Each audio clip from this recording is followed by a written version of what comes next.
Isang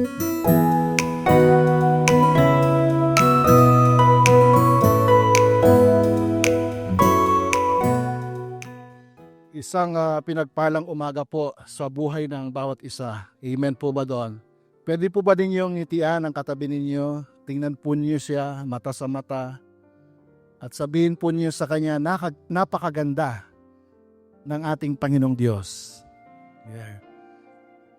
Tayo po ay tumitingin at nakatingin sa kagandahan po ng ating dakilang Diyos. Amen po ba doon? Sino po dito ang naniniwala, sumasampalataya na kagaya ng sinabi ni Pastor Jeff, ang biyaya ng Diyos ang siyang nagbigay ng katiyakan sa atin na ang lahat ng bagay ay kumpleto na kay Kristo. Palakpakan po natin ang Diyos. Amen. And I always love the songs that we have just sang a while ago, that this is the day that the Lord has made. At yung isa naman, we have all the reason to rejoice. Feeling mo man o hindi, well, anyway, it doesn't depend in our emotions and feeling. We have all the reason to rejoice because we have the victory in Christ Jesus. Amen? Hallelujah. Thank you, Lord. I would like to invite each and everyone to open your Bible in Philippians chapter 1, verse 6. This is one of the most quotable verse in the New Testament. At isa po ito sa aking paborito, Philippians chapter 1 verse 6, and I'm reading in New King James Version. Sabi diyan, being confident of this very thing. Everybody say confident. That he who has began a good work in you will complete it until the day of Jesus Christ. Ulitin ko po yan. Being confident of this very thing, that he who has begun a good work. Sino po ang pinatutukuyan po dito? Ang sarili po ba ninyo ang nagpasimula? Si Kristo ang siya nagpasimula, that he who has begun a good work in you will complete it until the day of Jesus Christ. Ito po ay isang kapahayagan, hindi lang isang deklarasyon, bagkus ito po ay isang kasiguraduhan at katiyakan ng ang lahat ng meron tayo sa ating mga buhay ay kumpleto na kay Kristo Jesus. Uulitin ko po yan. Yung iba parang hindi nakuha. Ang lahat ng meron po tayo ngayon, o kahit sabihin ko kahit wala kang sa buhay mo, ang lahat ng patungkol sa iyong buhay, ano man ang sitwasyon mo, ano man ang kalagayan mo, ay kumpleto na sa ating Panginoong Jesucristo. Ang kaligtasan, ang kabanalan o katuwiran po natin, maging ang kalwalatian po natin, ito po ay tinapos na. Let me say that again. Ito po ay tinapos na at kinumpleto na ng ating Panginoon sa pamamagitan po ng kagandahang loob kay Kristo Jesus. Tayo po, o babalik po ako, I will step back, one step back. Sino po dito ang ligtas na? Sa 10 lang po kami nagtaas ng kamay. Ito ay araw ng evangelism. Thank you, Lord. Everybody say, thank you, Lord. No? Enter His gates with the password. Thank you, Jesus. Uulitin ko po dito. Sino dito ang may katiyakan na sa kanilang puso na sila ay ligtas na? Come on. Yan, 100% na. Doc, hindi na 99.9%. Ha? Another question, sino po dito ang may katiyakan na siya ay binanal na o pinatuwid na ng Diyos kay Kristo Jesus? Naging 95%, Pastor Wilma. I was just kidding, 100% po yan. Sino po dito ang sumasampalataya na meron po silang kalwalatian na tinanggap? Hindi po tatanggapin pa lamang, kundi tinanggap na kay Kristo Jesus. Hallelujah! Ang kaligtasan, katuwiran at kalwalatian ay atin na pong ini-enjoy sa ating mga buhay sa kaorasang ito sapagkat ito ay tinapos na ni Kristo Jesus sa ating mga buhay. Hallelujah! Sabi dyan, He who began, meaning salvation and transformation originate from God, not from your effort. Ulitin ko yon. Salvation and even our transformation originate from God, not from your effort.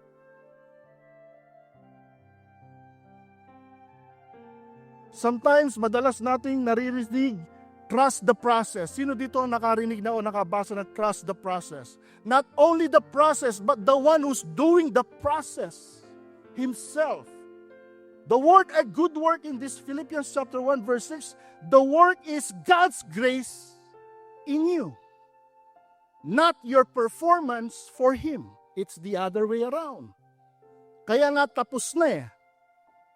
Will complete it, meaning God takes full responsibility, not half, not 1/4. Hindi sinabi ng Panginoon, 50-50 tayo. 50% ililigtas kita. 50% ikaw nang bahala sa iyong buhay. Ganun po ba ang deal ng Panginoon? Yun ba ang ibig sabihin ng sabi niya, it is finished, tetelestai? Yan po ba ang kahulugan ng tunay na biyaya ng Panginoon? No! Will complete it, meaning God takes full responsibility for your journey, for your growth, even your sanctification, and even our destiny. That is why in this life, our journey is not our own personal journey, but rather we are walking in the grace journey that God has given by the person and in the person of Jesus Christ. Amen? Tayo ay lumalakad sa biyaya. Hindi lang natin siya kasama, hindi lang natin siya, bagkus siya mismo ang ating tahakin. I always love the song, Si Jesus ang tsuper ng buhay. Sino dito nakarinig nun? But God gave me a deeper meaning of that tsuper ng buhay, not only that He is the driver of my life, but He Himself, eto, na-encourage ako sa sinabi ni Pastor Joe during our online celebration, He Himself is the life. The person, Jesus Christ. Hindi lang siya ang tsuper ng buhay, kundi siya mismo ang buhay na meron ka, na meron ako, na meron tayong lahat po dito. Amen. Kaya kung ikaw ay isang Kristiyano, come on, kung ikaw ay isang mananampalataya, hindi mo pwedeng sabihin na lumabas sa iyong mga bibig na napakapangit ng buhay na ito. Bakit? Kasi iniinsulto mo ang biyayang nasa buhay mo, kapatid. And anyway, grace cannot be insulted because grace always wins. At hindi rin po natin pwedeng i-defend ang grace because grace is already complete in its full package. Amen? Sabi dyan, until the day of Jesus Christ. Meaning, grace doesn't stop at salvation. A lot of people, even religious organization, akala nila ang biyaya ay sa kaligtasan lang. Kaya makikita mo, malalalim ang kanilang mga mata, madarama mo ang kabigatan na daladala nila sa kanilang shoulder, it's because they are trying to prove something in the sight of God. My dear brothers and sisters, if we are the children of God this morning, wala na po tayong dapat pang patunayan. Sapagkat si Kristo mismo ang nagpatunay sa krus ng Kalbaryo, pinatunayan niya ang kanyang pag-ibig nang tayo'y mga makasalanan pa at siya'y muling nabuhay upang ang pag-asa na kanyang daladala ay pinatutunayan niya ito at buhay na buhay ang biyaya na nasa ating puso sa umagang ito. Purihin ang dakilang Diyos. Hallelujah! You know what? I would like to read Philippians chapter 1 verse 6. In Grace Translation, nandyan po yan, yung GRC, Grace Version po yan, or God Revealed Christ, no, in GRC. In every scripture, there is always Jesus. Nare-reveal parati si Jesus sa lahat ng mga nakasulat. Sabi dyan, you can live with unshakable confidence. Tao po, meaning to say, you are unshakable. Iba-iba ang sitwasyon po natin sa buhay po natin. We have different seasons. Ecclesiastes, there is a time for everything. And there is a season in every occasion. Yung iba sa atin nagse-celebrate ng birthday, yung iba sa atin namatayan. Yung iba sa atin nagse-celebrate ng katagumpayan sa kanilang negosyo. Yung iba sa atin hindi nila alam kung saan sila kukuha ng pantustos upang bayaran ang lahat ng kanilang pagkakautang sa kanilang business or family matters. But regardless of all these things, if your confidence is in Christ, you are definitely unshakable. Because you know that your economy is not based on earthly economy. But our economy is the economy of God's grace. Ano po ba ang economy of God's grace? That when we are poor, then we are rich. Sapagkat siya na ang umako sa krus ng Kalbaryo ng lahat ng kahirapan po natin upang tayo ay kanyang iangat at pagyamanin niya sa ating mga pamumuhay. You can live with unshakable confidence because the God who started His, ano po yung nakasulat dyan? Beautiful work of grace in you will never abandon it. Hallelujah. Thank you, Lord. For you have said, you will never abandon me. You will never leave me. You will never forsake me. That is the kind of grace that we have. He Himself, Jesus Himself will finish, perfect, and carry you all the way until Jesus returns. Siya lahat. Siya lahat. Tell your neighbor, siya lahat. Biyaya lang po. Thank you, Lord, for that unshakable confidence. That's why this morning, I would like to speak with the title, The Beauty of Grace. Yan. Maganda po ba ang biyaya? The beauty of grace from salvation to sanctification to glorification. As believers or as children of God, as sons and daughters, my dear brothers and sisters, this is our grace journey. From salvation to sanctification or transformation unto glorification. Ito yung sinabi ko po kanina, sa kaligtasan, katuwiran, at kalulatian. This message unveils the breathtaking beauty of God's grace from the moment He saves us to the way He transforms us and ultimately to the day He glorifies us. Amen?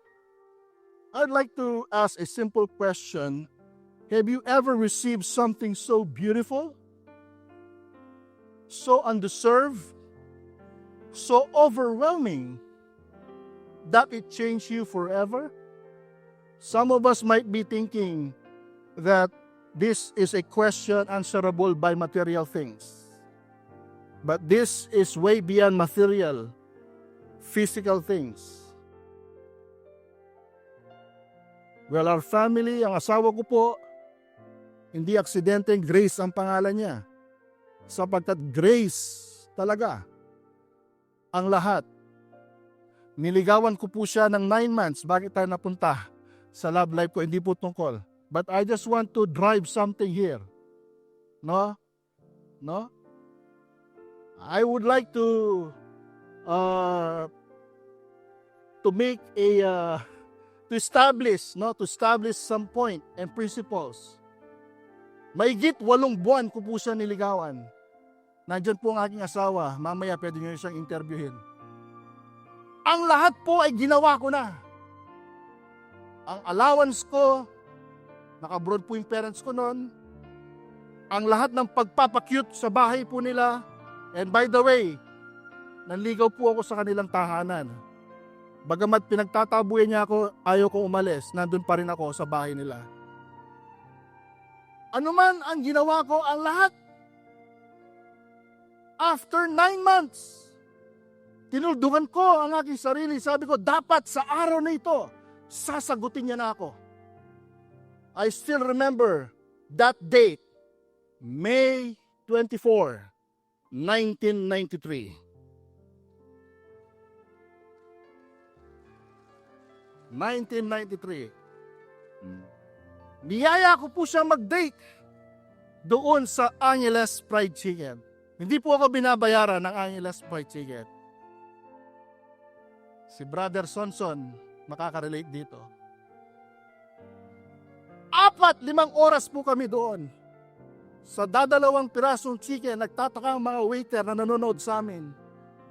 4 na oras namin kinakain yung 2-piece chicken. Talagang sagutan mo na ako kaya. Kailangan sagutin mo na ako. Talagang ang sagot niya, no way, brother lang kita. Wala akong nararamdaman sa'yo. Wednesday po yun. Hindi ako nagkakamali sa araw. So hindi yan, umuwi po kami. Hindi po pala kami umuwi. Bumaba po kami sa Marina Arcade, yung church natin sa Marina Arcade. Dahil Wednesday po yun, Wednesday prayer meeting. 7 o'clock, humabol po kami. After po ng prayer, ayaw ko na siyang hihatid. Pero inatid ko pa rin po siya. Kasi walking distance lang ang bahay nila. Pero hindi na ako nagstay. Hindi gaya ng dati na pumasok ako, magstay, kwentuhan sa pamilya niya, hindi po. Basta pagpasok niya sa gate, sabi ko sa sarili ko, eto na ang huli na hindi talaga ako para sa iyo. Lahat po ng effort ko po ginawa ko. Human effort. Wala talaga. Anong prinsipyo? Ito kanina ko lang talaga tinanggap to, yung prinsipyo nito. Hindi pala tayo ang humahabol sa grace. Si grace ang hahabol to sa atin. Pagdating sa love light, interesadong lahat. Pero hindi pa po tapos ang kwento. May 24, 1993. Hindi na ako pumunta ng May 25. Hindi na ako pumunta ng May 26. May 27, Friday. Walang lusot. Magkikita po kami sa isang Bible study. Cell group ang tawag nun. Sa Dukit. Kung hindi ako nagkakamali, sa bahay nila Sister Sita. Yung Bible study yun. After ng Bible study, walang kibuan, walang pansinan, kasi wala na. Pero habang nagigitara si Pastor Julian nagsishare, si Pastor po ang nag-share, no, nakikita kong suma-sidelock ang grace sa akin. Yung panahon pong yun, wala na po yung van of God. Alam po yung van of God? Yung puti na van po natin, Pastor. Tawag namin doon, kaming mga young people, van of God. Ang meron na lang po namin noon yung pickup power of God. Yung Mazda na pickup. No? So, hindi po kami nagkasya sa pickup kasi daming young people. So, nangyari po, nag-tricycle po kami. Walang choice si Grace, sasabay sa tricycle. So, habang kami nasa tricycle from Dukit, try to imagine, sino nakakarating sa Dukit going to Genra? Sino nakakaalam sa journey na yan? Paglampas po namin dun sa point ng City Mall, may kumakalabit po sa akin. Kinakalabit ako ng biyaya. At ang sabi ng biyaya, oo na! Oo na. Tunay nga, kailangan mo nang mamatay ni Kristo and after 3 days, magre-resurrect siya. Sinagot ako sa Resurrection Day after 3 days. Kidding aside, prinsipyo po ang pinapakilala ko dito. Sa katotohanan po, ang kagandahang loob, ang biyaya ng Panginoon, ang siyang humuli sa atin, kaya nandito po tayo sa umagang ito. Amen po ba? Out of His goodness, because of His faithfulness, God pursued us. That's why He opened our ears to receive the gift of faith by hearing the word of Christ. That's why nandito po tayo. Ang lahat pong yan ay biyaya ng ating Panginoon. Amen? That is grace. Hindi po yung asawa ko ito. Ito po yung biyaya ng Panginoon na nasa ating pong pamumuhay sa umagang ito. We begin in grace, we grow through grace, and we finish by grace. From start to finish, it's all grace. Jesus is the beautiful grace of God revealed in our lives. Amen? In order for us to have a better understanding of grace, number one, kailangan unawain mo na ang biyaya ay hindi doktrina. Kasi kung doktrina po yan, you need to defend it. You need to prove it na yan ang katotohanan. But the truth is, grace is a person. Jesus Christ is the person of grace. Jesus is the beautiful grace of God revealed for you and for me. Amen? Beautiful in its fullness because grace saves us, sustains us, strengthens us, secures us, and will one day glorify us. Totoo po ba yan? Next slide po, nasa next slide po yan. Totoo po ba yung pangako pong yan? Yan po ay isang pangako na tinupad na, hindi tutuparin pa lang. No, it is beautiful because yan ang nagligtas sa atin. Yan ang nagtataguyod po sa atin. Yan ang nagpapalakas po sa atin. Yan ang kumukup-kup po sa atin. Ano mang liglig ang mangyari sa buhay po natin, ang biyaya ang kumukup-kup po sa atin.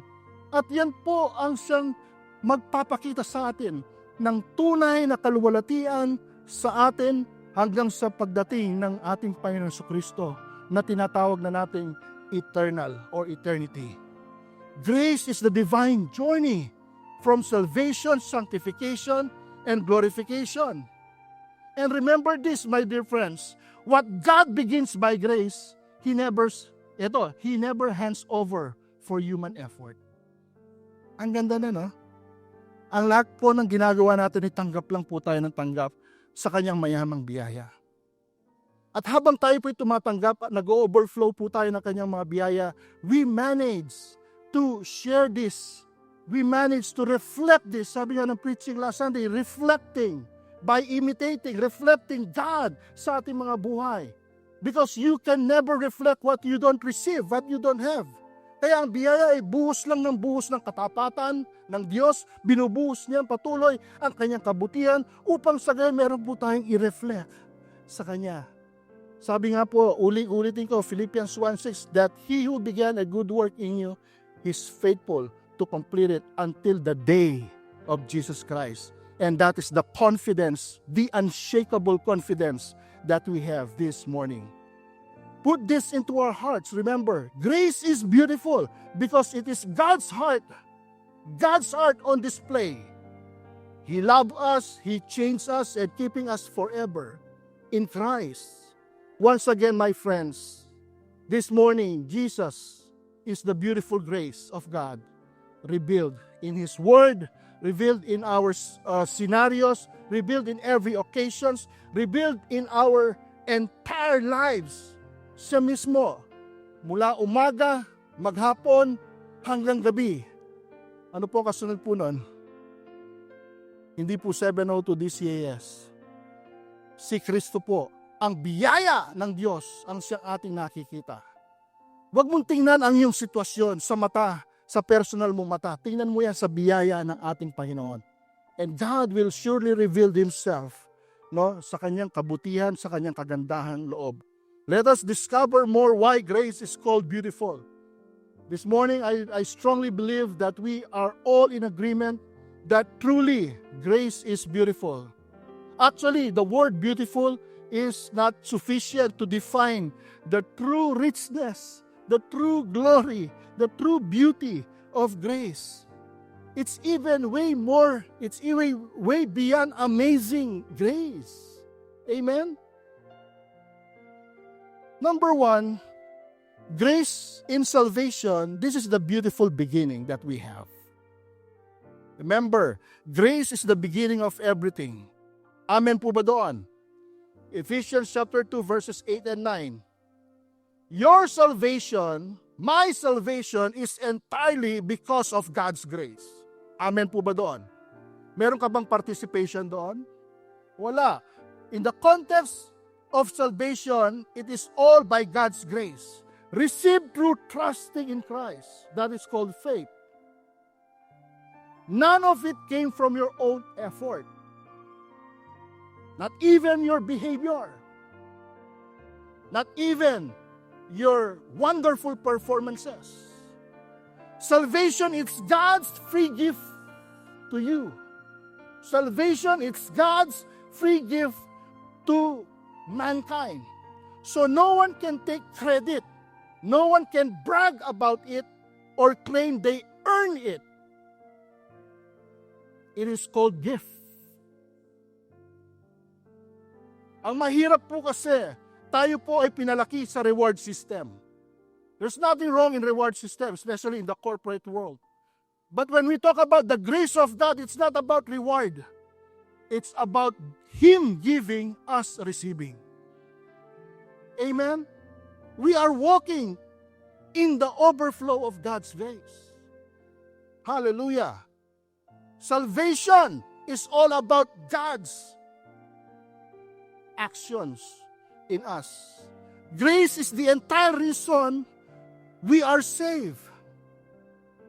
What salvation is not, sabi ko doon, not partly grace, ito yung sinasabi ko kanina, hindi 50-50. Not partly grace, partly effort. Not grace plus sincerity. Minsan maririnig po natin, kailangan maging sincere ka para ikaw ay iligtas. Parang ang gandang pakinggan. But when we're talking about salvation, not grace plus obedience.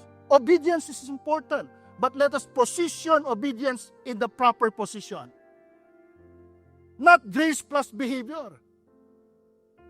Kaya marami po ang nagpepenitensya tuwing mahal na araw because of that performance, because of that obedience, so-called obedience.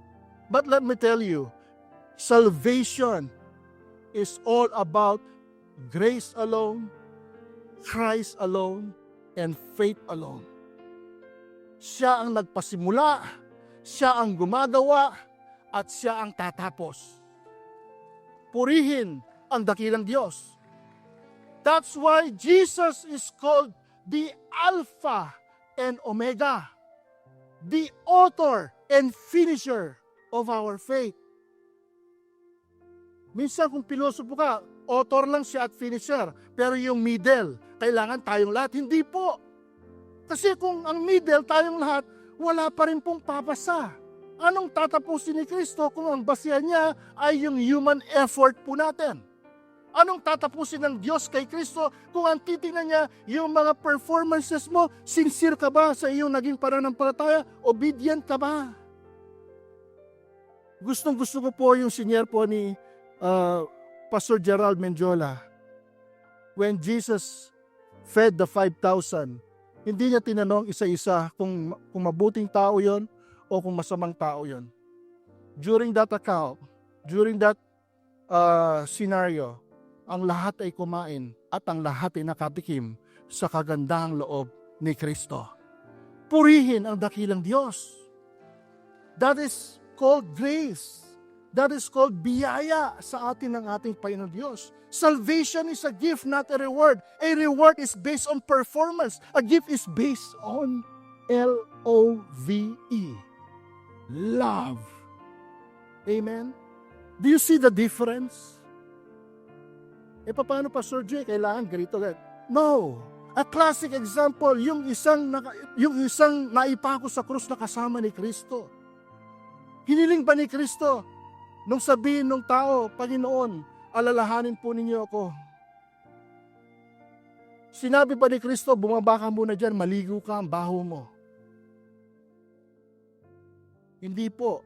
Sinabi ni Kristo, today, kasama na kita sa aking paraiso. Sa umagang ito, if you're not sure, let the Word of God encourage us today. Kasama na natin si Kristo sa kanyang kaharian.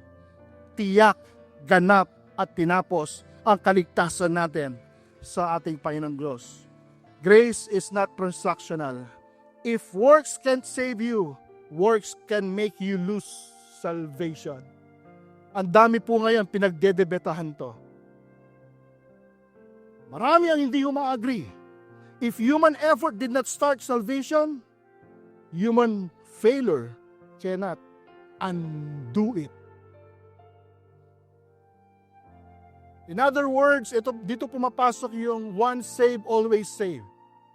Nabahiran po kasi ng hindi magandang definition yan.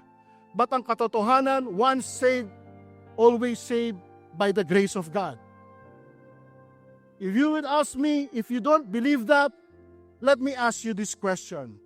How many times do you need to be saved before you can call yourself saved? If you lose it. If salvation can be lost, sa panahon natin ngayon, mas nararapat na bumaba si Kristo at mamatay muli siya sa krus ng Kalbaryo. Tao po, you cannot lose what you did not earn, sapagkat ito ay binayaran na ni Kristo sa krus ng Kalbaryo. Purihin ang dakilang Diyos. Hallelujah! Stop condemning yourself. Your salvation is secure. Start seeing yourself as God sees you. You are saved, sealed, and loved. Pwede bang i-declare natin ngayon ito? 1, 2, ready, go. I am saved, I am sealed, and I am loved, all by the grace of God. Hallelujah! Purihin ang ating dakilang Diyos. Thank you, Lord. Number 2, grace in sanctification. This is the beautiful transformation. Grace is not just pardon, it is power. Amen? Ang ganda po niyan. Anong kwenta ng kaligtasan kung after tayong naligtas, pinabayaan na po tayo? Hindi po ganoon ang Panginoon. In Titus chapter 2 verse 12, grace itself trains, shapes, and teaches us to turn away from everything that is not aligned with who we are in Christ. Remember, narinig ko to sa preaching ni Doc Jack. Ang kalaban, hindi ka na tinitira upang gumawa ng kasalanan. Kung ikay Kristiyano, kasi alam mo na ang definition ng kasalanan. Tinitira ka ng kalaban, madalas sa iyong identity. Sasabihin ng kalaban, hindi ka naman talaga love. Tingnan mo ang buhay mo. Hindi ka naman talaga secured, bakit napuputulan ka ng kuryente? Hindi ka naman talaga blessed, bakit wala kang maisaing? The devil is always attacking our identity. But the moment we declare who we are in God's grace, wala pong karapatan ang anumang negatibong deklarasyon ng ating kalaban. Amen?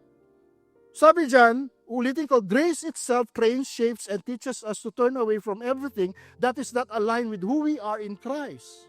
And it empowers us to live with clarity, righteousness, and godly purpose right now in this world. Grace doesn't demand change.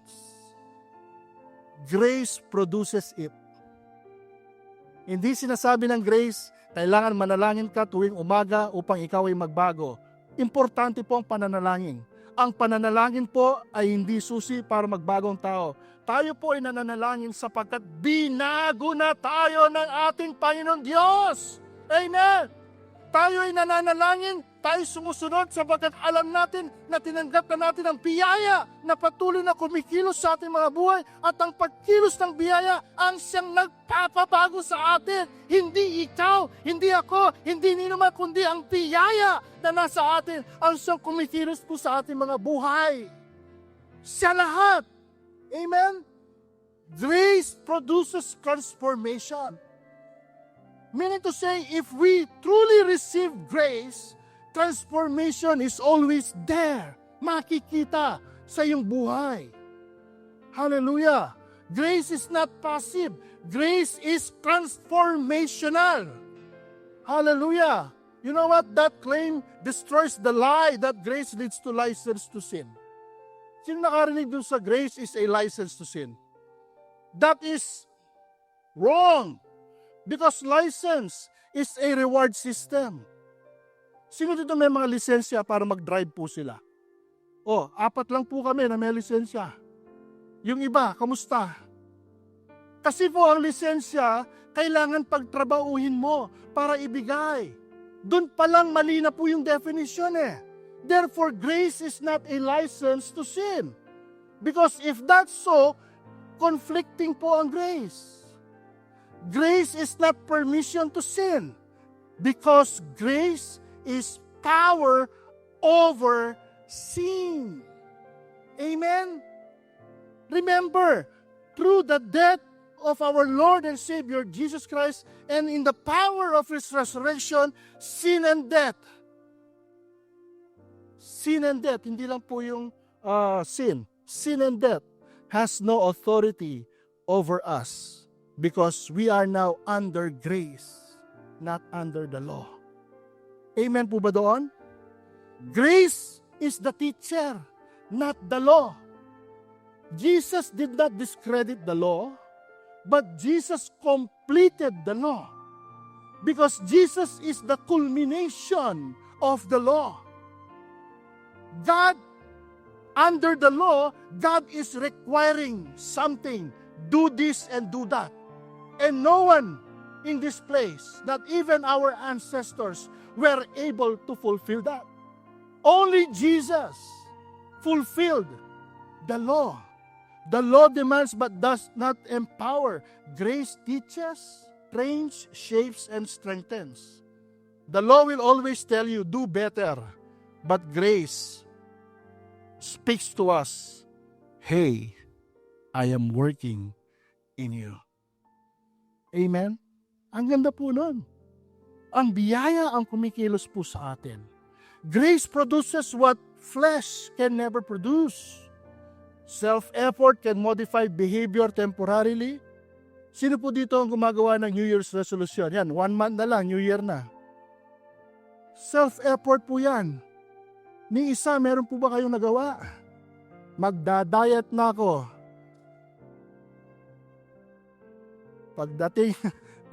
Pagdating ng January 2, wala na. Sabi niya, Pastor, mag-drive ka papunta sa friendship. Nakita mong lahat ng unli samji doon. Ako, nag-samji ka na naman. Self-effort can modify behavior temporarily, but grace transforms the heart permanently. Permanently. Declare this, I am changed by the grace of God.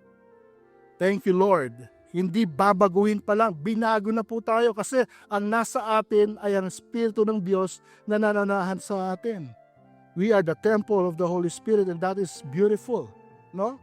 Grace is beautiful in sanctification because it transforms us from the inside out without condemnation or demanding for human effort. Last point, nandiyan pa po ba kayo? Amen. Point number 3, grace in glorification. This is the beautiful completion. Grace that preserves, keeps, seals, perfects, and glorifies.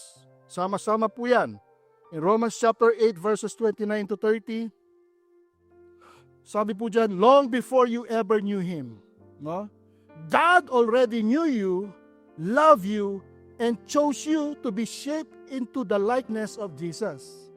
We are on the 11th letter of the word discipleship, yung letter I, be imitators of God. This Romans chapter 8 verses 29 and 30 gives us the assurance that we are already imitators of Christ. Because, sabi dyan, the ones He chose, He also called.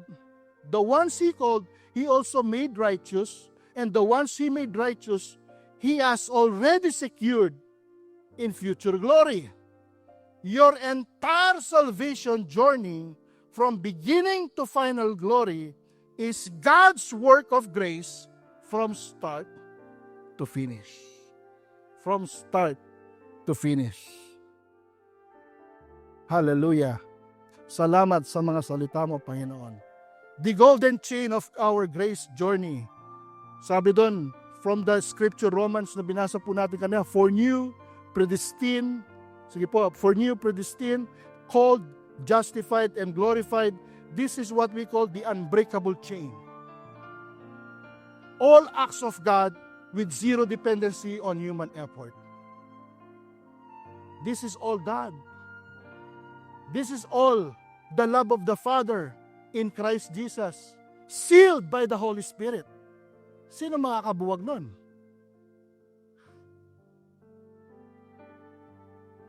If God is for us, who can be against us? Who shall separate us from the love of God? Hindi ang demonyo, hindi ang anghel, hindi ang kagutuman, hindi ang kapangyarihan o kayamanan. Walang makapaghihiwalay sa atin sa pag-ibig at pagmamahal ng Diyos. And let me tell you this, not even yourself can separate yourself from the love of God. That is the unbreakable chain that we have. Glorification is already settled. Sabi dito, Paul writes glorified. That is in past tense. Glorified. In God's eternal view, our future glory is as finished as our justification. Therefore, even right now, there, seated, listening to the Word of God, we are already glorified. Amen. Sapagkat yan ang kagandahan ng biyaya na kumukumpleto at kumumpleto sa ating mga buhay. Amen po ba doon? Grace is beautiful because it is eternal, unbreakable, and complete. Meron bang makakakontra dito na ang biyaya, ang kagandahan ng biyaya ay eternal, unbreakable, and complete? Nasa next slide po yan. Wala po. And finally, dito po ako magtatapos. Tayo pong natin tumayo. In 2 Thessalonians chapter 2, verse 16. And I would like to read this. Make this verse personal, no? Sabi dyan, may Jesus Himself, together with our loving Father, remind you that He has already surrounded you with unending comfort and filled you with a confident, life-giving hope, all because of His grace. Let me repeat that. 2 Thessalonians chapter 2, verse 16. May Jesus Himself, together with our loving Father, remind you that He has already surrounded you with unending comfort, filled you with a confident, life-giving hope, all because of His grace. Purihin ang ating Panginoong Diyos. Hallelujah! Come on! Thank you, Jesus! Let's glorify Him. Thank you, Lord. Salamat, Panginoon.